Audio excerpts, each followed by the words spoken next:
southeastern Michigan until 5:15 p.m. At 4:31 p.m., a severe thunderstorm was located near downtown Detroit, moving east at 15 miles per hour. Hazard, 60 miles per hour wind gusts and half-dollar-size hail.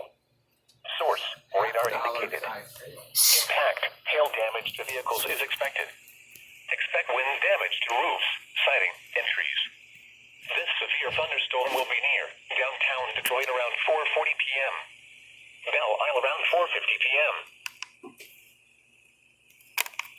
Other locations impacted by this severe thunderstorm include Highland Park, Melvindale, Northeast Detroit, Decorse, Southwest Detroit, Allen Park, Hamtramck, River Rouge, Lincoln Park, and Grosse Grande Park.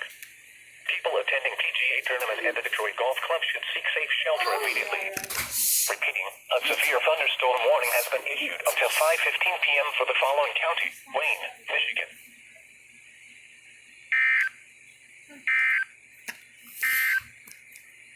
Here is the forecast.